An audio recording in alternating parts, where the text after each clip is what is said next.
Welcome back to Boundaries and Banter. We are your hosts, Taryn and Michela. Today we're going to be talking about loyalty and what loyalty means to us. Do you want to take it from here? Okay, sure. Well, I think defining loyalty is where we start. So what does loyalty mean to you? What does loyalty mean to a lot of other people? How does it get confused or lost in translation? I think we see a lot of like blind following or always groupthink or defending somebody, like having a best friend and then always having to defend them, even if their behavior doesn't fall in line with like your own core values, but just for the sake of loyalty, always defending them, even if it goes against something that you intrinsically believe in. Well, I think as we get older, we've realized that loyalty means having someone's best interest at heart, as opposed to just always agreeing with them. I think a lot of younger, I could say a lot of younger girls, because I know I was like this when I was younger, a teenager, middle school, high school, whatever. I think that you don't want to be ousted from the group. So it's just easier to agree with what everyone else thinks, right? Yeah. Yeah. And so you kind of go along with status quo. Like, let's say there's a dynamic and you're right, it's juvenile. So let's say you're in middle school, right? And there's a group of girls and there's kind of, I think a lot of the times maybe there's a dominant person in that group, like a queen bee, the queen bee, right? Yeah. And the ringleader. And let's say she does something that, doesn't feel right to you as a 13 or 12-year-old. I don't think you necessarily, okay, you even have core values at that age, right? So, you're taught not to lie, not to steal, to have respect for people. You're still learning how deeply those things But wait. So let's say somebody, does something, queen bee does something that goes against one of those core values. Maybe, she lies and she steals, she cheats something or whatever. And the group is kind of covering it up or defending her, justifying it, whatever it is.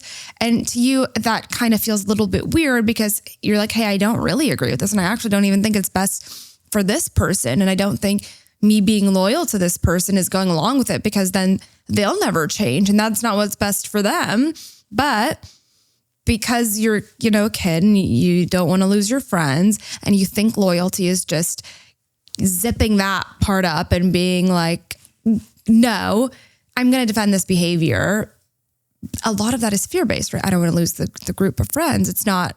And then you're compromising yourself and you're being disloyal to yourself. I agree with that. I think loyalty when you're a kid, and I think it becomes a lot more complicated when you're an adult. Like this example is a very surface level example of how it looks like when you're older. But I think a lot of the times, the question of being loyal to a friend often comes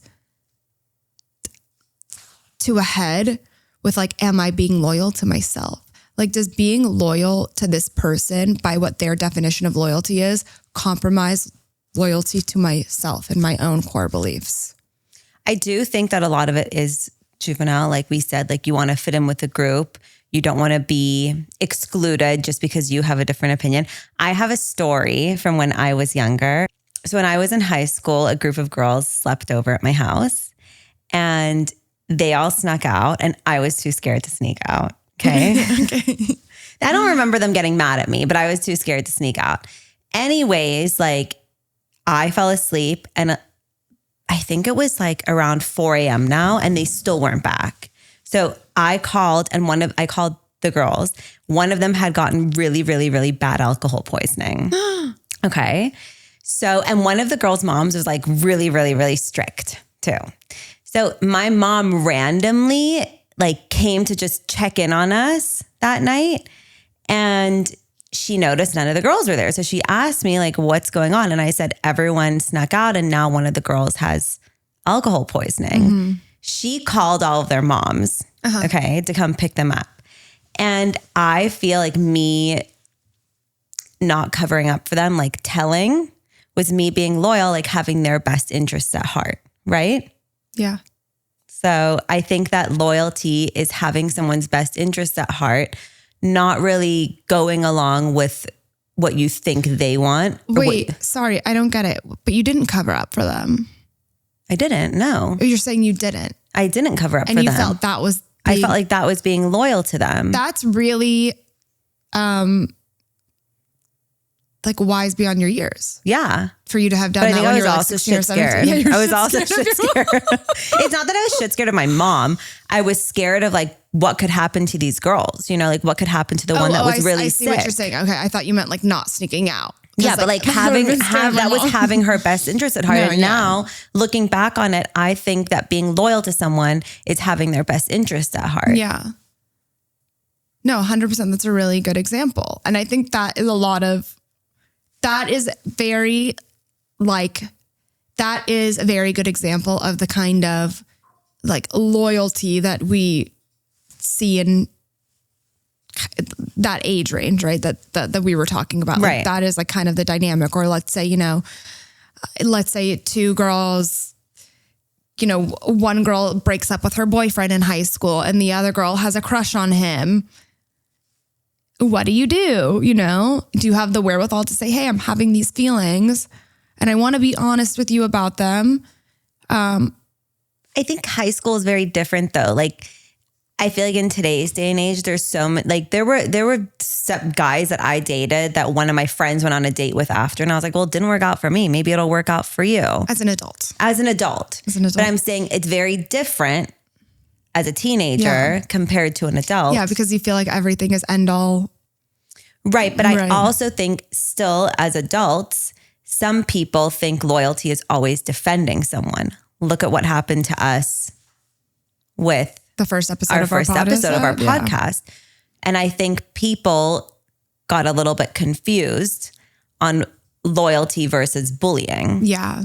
Well, that's right. So and it's funny because I actually feel as though that is super juvenile. Yes. And it's rare to see that in adulthood.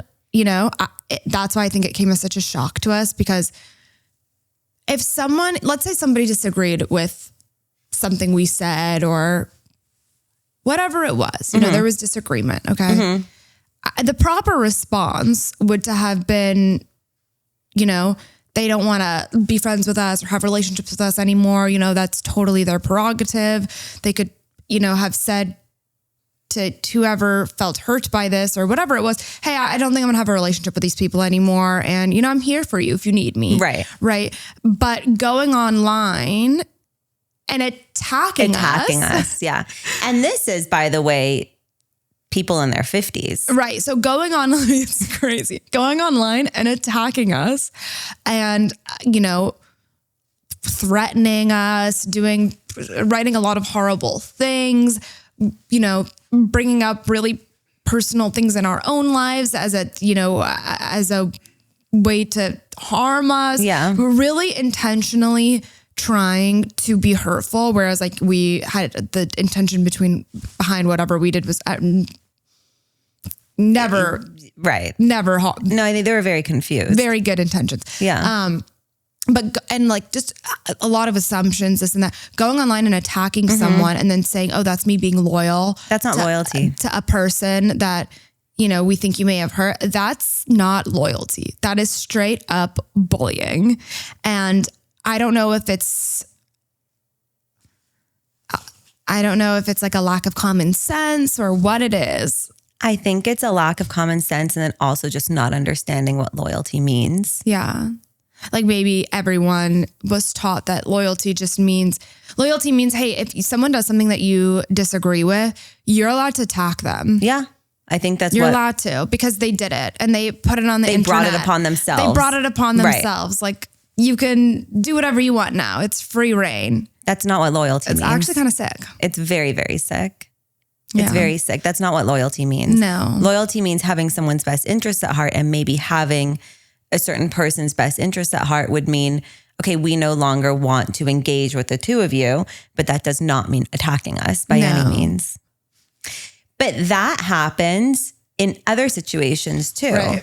Like think about even something as simple as when October 7th happened and you have a whole group of people that were saying horrible things about Israel and they had no idea what they were even saying. Think about all the people that went to go interview college students on campuses and said, do you know from which river to which sea? And these people had no idea. So they were just going along with whatever they thought so that they could be loyal to a certain group when really But that's the fear of being outcast. Correct. Right. Correct. The fear of not being in the group. The fear of not being in what's, the dominant voice. And it's really actually scary. Well, people need to learn to think for themselves. I mean, honestly, what do you think about? The most terrifying part about that is history repeats itself. When you think about Nazi Germany, I mean, that's what it was. Yeah. People were afraid. People were afraid that if they went against the Reich, if they went against the Nazi regime, if they went against Hitler, whatever it was, either they were, Nazis and they, fell into the manipulation and whatever Hitler was, right. teaching, or they were afraid, of not being in. So, it's sort of that like mob mentality. It is a mob mentality. So, but a mob mentality becomes maybe the biggest danger. It's a very, very big danger. Think about radical Islam. Well, what's going on right now with how many people, the anti-Semitism is on the rise. Mm-hmm. Well, the scariest part is this is the last generation of Holocaust survivors. And then it's our responsibility to make sure that this story never dies because of how prominent Holocaust deniers are. It's actually terrifying. It's really sad and they're giving scary. This amplified voice via social media. So now it's reaching all the youth and people are, kids are growing up saying, well, this never happened. Well, this especially never because could have happened. Right. And especially there's certain celebrities that are so anti-Semitic that say that wear the red pin or whatever it is, that bullshit. And then all the younger generation is like, well, we want to do what that celebrity does. Yeah. Groupthink. Right. I think loyalty goes... Being loyal to a cause. Right. For the sake of being in the in crowd. But what they're really doing is putting entire groups of, groups of, ethnic and religious groups at total risk. Right. Which we're already at risk. We're already at risk. For expulsion. There's like 14 million Jews in the world. Okay, let's get back to... Let's talk about the pressure. Well, the pressure, but also what it actually means to be loyal. Okay. So when you're a teenager, because I think that this, but it's the same thing when you're an adult, because you also don't want to be ousted from the group. You also don't want to be excluded from like your mom group or your friend group. I think for when you're an adult, it's more like, will I lose this lifelong friend? Will I lose this best friend? Or like whatever it is, right? Because you have less group friendships and it's more you have these individual really close friendships. And so when you're an adult, the scarier part is am I going to lose this close friendship that I've maintained this entire time? Yeah, because we now have a different view on something. When I think it's totally okay if you look, as long as it's not harming it's not dangerous to you or to your family or to your loved ones. Something that you disagree on, like maybe you agree with sleepovers. I don't agree with sleepovers. That's okay. Yeah, even politics. Politics. I have a best friend from childhood and we have never agreed politically. I mean, there are certain things we agree on, but we have always been able to speak about it and have differing opinions and have mutual respect for one another. And like, I would never support Hillary Clinton.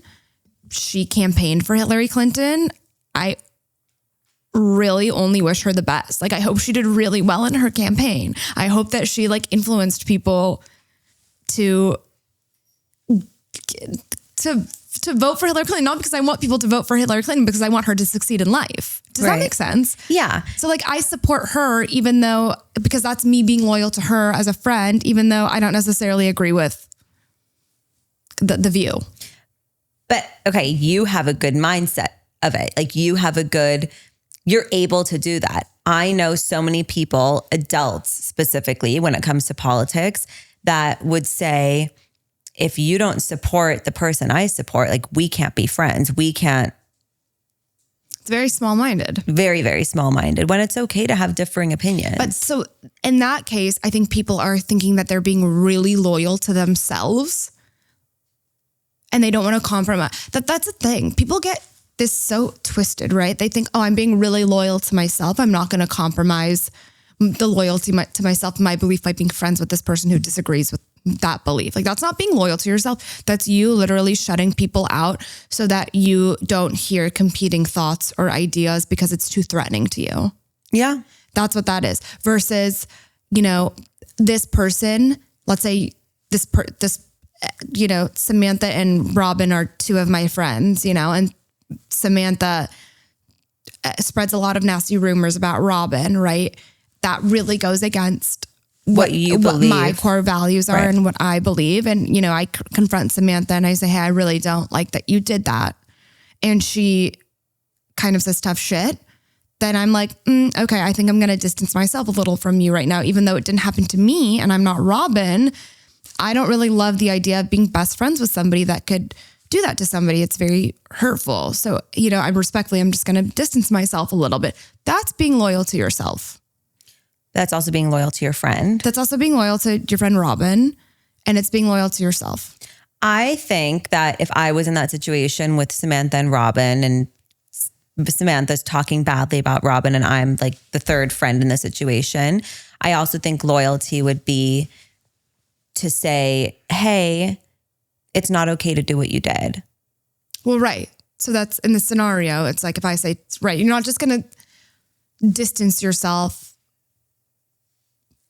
and not say anything. But also not stay neutral, not be like, okay, well, I'm staying out of this. It didn't happen to me, yeah, right? It's like, okay, it's one thing if two friends disagree and there's just, a conflict, both people are hurt, whatever. It's another thing when somebody actually intentionally does something that's harmful, right? So in the first scenario, let's say Samantha and Robin does something Samantha doesn't agree with.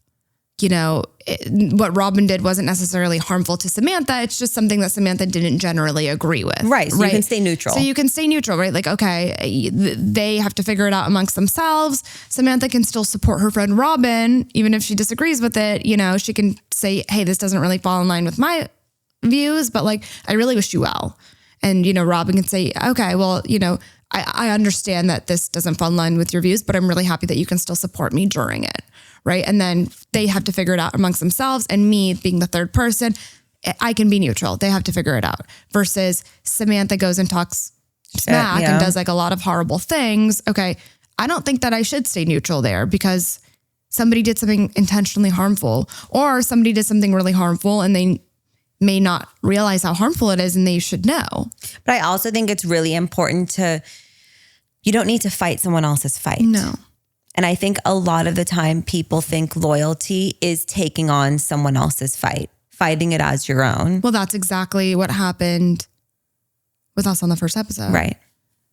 That's exactly what happened. It wasn't supposed to be a That happens all fight. the time. That happens all the time. Not just with us. Like we've experienced it. It was really shitty. We experienced it in we experienced it big time. It's a very severe form Magnify. of it. Yeah, it was bad. But that happens a lot. And I think people should know that loyalty does not mean taking on someone else's fight. Loyalty means having someone's best interests at heart. Right. Loyalty means you don't need to take someone else's fight. But if that's something that really fundamentally is not aligned with your core values, you can choose to separate yourself on your own accord. That doesn't mean you're doing it to take on somebody else's fight. Right. It's because it's like, I don't like that for myself, If they can do that to that person, they can do that to me. It shouldn't just be, oh, well, it didn't happen to me. This was a really mean thing this person did, but because it wasn't to me, it's fine. I think that falls into the pressure and being pressured to choose me over that person as well. Yeah. What do you mean? Like why are you still talking to them? Why are you still being friends with them? Look at what they did to me. That happens a lot, I think, when there's just, an argument between two friends. Like there's an argument between Samantha and Robin, and you're that third friend, and Samantha might be mad at you that you're still talking to Robin, even though what Robin did wasn't a harmful thing. We're talking about the first scenario where there's just like a disagreement. Exactly. And then Robin might be so angry at you. I think that's a really juvenile version. That's what you see in high schools and middle schools. You still see that with adults. You do, but that's because there's a lack of emotional maturity. And I think in the second scenario, right, like let's say somebody in this scenario where Samantha does something really horrible to Robin, and Robin says to me, I'm confused why you're still friends with this person because what they did to me was really harmful. That's a little bit more understandable. But at the same time, if I were to do that, then I would hope someone like Robin, right? In my mind, it's like, I would hope someone that's Robin in this situation would just say to themselves, I don't think Taryn has my back 100%. Right. So maybe I need to reevaluate that friendship. And it doesn't need to be a whole fight, but it's just, hey, are you going to invest so much in me if I can't really stand up for you when I can see that something really wrong has happened and it doesn't even go against my values? I'm just so scared of conflict that I won't. Yeah, I think people need to remember at the end of the day, like as we've said multiple times, that loyalty is about having someone's best interests at heart. And it could be the most simple thing. It could be a dramatic thing, but it's about having your friend and your loved one's best interest at heart. Yeah. Now, I think that loyalty changes a little bit when it comes to your own children or family members. Yeah. Well, I think just your children or your husband. Yeah. Family members, your husband, your children. I don't think you... Yeah, and like your parents. Yeah, your parents too. Yeah, okay. So like your immediate family, right? Your siblings, your parents or whatever. Yeah, exactly. Yeah. So if someone... But that still doesn't mean go and attack somebody. No, but if someone does something horrible to my children, I don't want anything to do with them. Right, and let's just be clear. Horrible to your children isn't having, constructive criticism or like a normal dialogue about your children. It's... Horrible to your children is... saying nasty things that you can't take back, threatening them, and then you still not having your children's back. Yeah. So that's like a level of... No, there is no world in which if somebody says one horrible thing about me, they're cut off by my parents. My parents too. Well, that's the normal response for your children.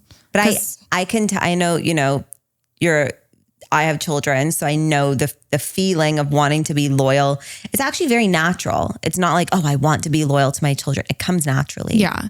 There's no world in which someone does something to my children and I sit by and watch it. Right. No, and I mean, I don't have kids, but it was never a thought to me that I would have to convince my parents to put me first if somebody does something horrible to me. Like, even if I had a cousin or if one of my parents' siblings did something really horrible to me or said something really horrible to me, it would be no question. My parents would cut them off. Oh, zero question.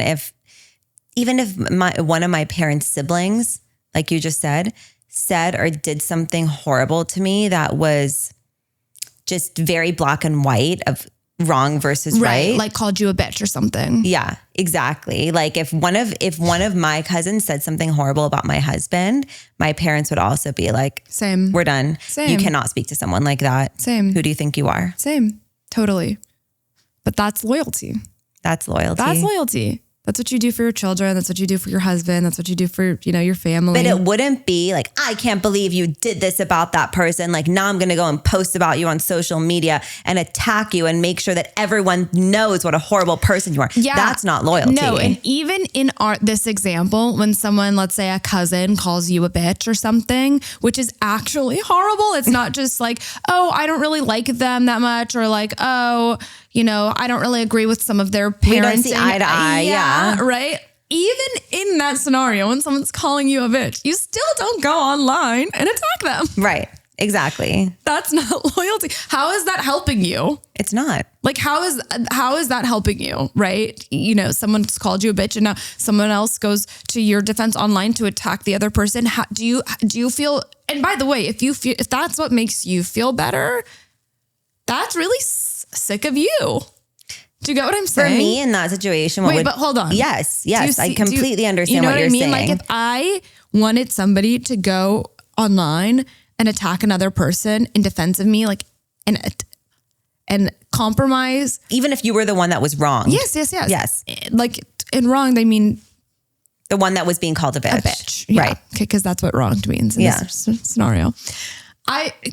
For me to want a person to go online and attack other people, or for me to condone it or sit by and watch while it happens or whatever, is like really against my fundamental values. It's also just very sad, and it does lack emotional maturity.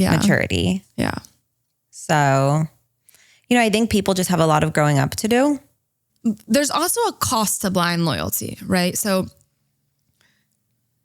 let's keep it with Samantha and Robin, because now we've established these characters, and I guess me as the third person. So let's say, I'm blindly loyal to Samantha after she talks shit on Robin because Samantha's queen bee and I don't want to fall out of the group, whatever it is. I'm blindly loyal. So I then compromise my relationship with Robin. Robin doesn't want to be friends with me anymore. Okay. Understandably so. And let's say Robin and Samantha make up. Where does that leave me? This happens a lot. I'm not going to be friends with Robin anymore. And Robin doesn't want to be friends with you anymore. She shouldn't want to. Yeah. And then I lose my credibility. I lose my, honestly, self-worth because I've compromised my own self and loyalty to my own values. And I've lost a friend. And I've maintained the friend that would do something harmful. And I've probably ruined my reputation. So there's a cost to it. People think that if they're blindly loyal, they're safe. They're safe in the friend group. They're safe, whatever. It's less conflict, whatever. But at the same time, there's a flip side where there are real consequences to it. No, people don't separate you from the behavior that you defend. What do you mean? So if you are backing up, it's Samantha that was the shit talker. She was the aggressor. Okay. So if there's more friends in the group, or let's just say Robin in this example, if you're constantly like defending Samantha, even though what she did was really horrible, like now Robin is not separating you from the behavior that Samantha did, because like you're obviously standing by it, which means you agree with it. So you're not being separated from the. So you're kind of the aggressor yourself. Right. What makes you, even if you wouldn't have done this, the same behavior as Samantha, the fact that you defended Samantha, you stood by it. Well, and it's so funny because this translates back to what we were talking about when we see anti-Semitism on campus, right? A lot of people, I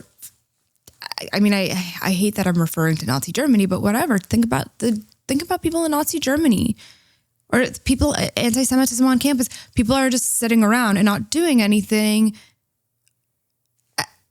And they're like, oh, well, I wasn't the aggressor. I wasn't the one that did this thing. Okay, but you're not, but you didn't speak out against it. It makes you just like guilty. Silence is, there's guilty by association. There's, I think there's that, like, I don't know if this is right. You're complicit. But that bystander effect, like you think someone else is going to handle it, so you just stay silent. When you should just do what feels, I think a lot of this is trusting your gut. Like you have to go, like, does this align with what I believe, what I believe in? And if it does, like, great, you do you. But if you really don't agree with this and you care about what you think is right, then you need to trust your gut and do that. Mm-hmm. And a lot of the times things might feel really scary, but you're going to feel really proud of yourself. When I think about my actions, I think about, one day when, God willing, I do have children, what will I want to show my children? What do I want to emulate for my children? What do I want them to see me do? Right. And also, what would the highest version of myself do? Because the highest version of myself isn't going online to bully people. Or bully people at all. Or stand by while people are getting bullied. The highest version of myself is not going to do that.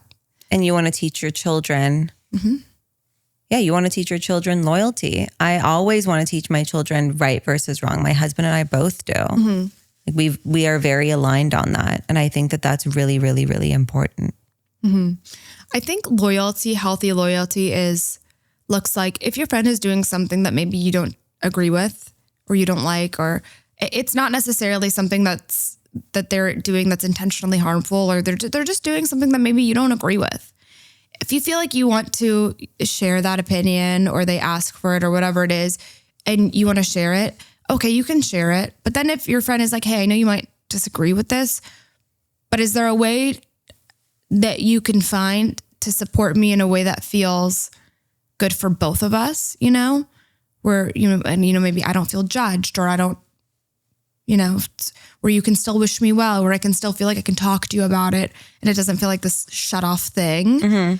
That's really healthy, and then also understanding like, hey, I understand that you don't agree with this, and it's okay that you don't agree with it. I'm not asking for you to agree with me or everything I do, but let's find a way that I don't feel like I need to shut off this part of myself. And just to be clear, this is when it's something that doesn't harm you. Right. Yeah, no, just for our viewers to know that. So I also think it's like, if you see something that is harmful, you have a duty to like your friend, if you see something that's harmful, like somebody's talking smack about another friend, or somebody's spreading rumors, or somebody's starting to date somebody that, so might not be a bad partner, toxic, or whatever it is, obviously that becomes a little iffy as we get older, because you really don't want to make comments on somebody's husband or partner or whatever it is. And it's not just about disliking them. It's like if there are really disconcerting behaviors that maybe put your friend's well-being at risk. Right. You can voice it without, you can voice it. I think a lot of this loyalty really comes down to boundaries, and holding those boundaries with yourself and with your friendships. And I think that if you can hold strong boundaries and stick to your boundaries, then you won't lose your loyalty to yourself and to the people around you. Right. Like you're saying, things that might infringe on what your core values. Yeah. Stick to your core values. So just hold your boundaries. And so when do you think it's time to distance yourself? I think when it's harmful, actually harmful to those around you. I think that's when you distance yourself. Like when somebody has a pattern of really bad behavior. Yeah. And not harmful. I mean, like someone's physically harmful. I mean, harmful behavior. Like maybe they're doing a lot of drugs, or maybe they are doing something that's harmful to themselves or harmful to those around them. Yeah, but then it's like kind of hard. Yeah, it's hard, but you can also have a conversation with them and just say, listen, I see that you're going down this path. I wanted to talk to you about it. I really care about you. And that's about you being loyal to them and having their best interests at heart. But if they are not open to it, then maybe at that point you need to distance yourself. Yeah, for your own well-being. Right. I think when also people, minimize their actions or blame others, right? If you say like, hey, this really hurt me, and they're like, well, kind of get over it, or, I didn't do anything wrong, or, not just like, hey, this is why I did it. I understand why it could have hurt, but this is why I did it, XYZ. And that's a healthy dialogue. But when you're minimizing your actions, or you have a lot of pride, and you can't seem to see the other person's side of it, or you can't come to the table, and then dialogue, isn't effective, what else can you do? You know? So I think the main point of this is stay true to yourself, trust your gut, and hold your boundaries. Yeah. And if you have to compromise your own values to stay in a friendship, then that's not right. Then it might not be the right friendship. Right. And I think also like distancing yourself, again, it doesn't look like attacking somebody. It just looks like reaching out a little bit less. Taking a step back, reducing your emotional investment. It also doesn't look like, if you see that person out the grocery store, like being rude and giving a dirty look and turning the other way. It maybe is just going to be like, hi, how are you? How are you? And Good like to really see wishing you the in person well passing. still. Yeah. As we've said before, actually, we had one of our guests said this, the opposite of love is not hate, it's indifference. It's indifference, yeah. Right. So anyways. Would you rathers? Yeah. Would you rather have to tell a friend that you really disagreed with something that they did and doing so would effectively make you lose that friend and all of the friends in that friend group? So now you have no friends? So now you have no friends. Or stay silent and maintain the friendships with those people, but maybe just distance yourself a little bit. I think that the answer is going to be different from 15-year-old me to 35-year-old me. Maybe 15-year-old me would have stayed silent, but now 35-year-old me would not. I would rather just have no friends. I think it depends on what it is. Right, that too. If it's really egregious, then yes, no friends. But if it's something, again, like we were saying, where it's not necessarily harmful to a specific person, but maybe something I just like generally don't love or whatever, and you know, some things aren't worth the drama. Right. Right. I think it's a case-by-case situation. Case-by-case study. Well, thanks for joining us, guys. We will see you next week. We'll see you next week.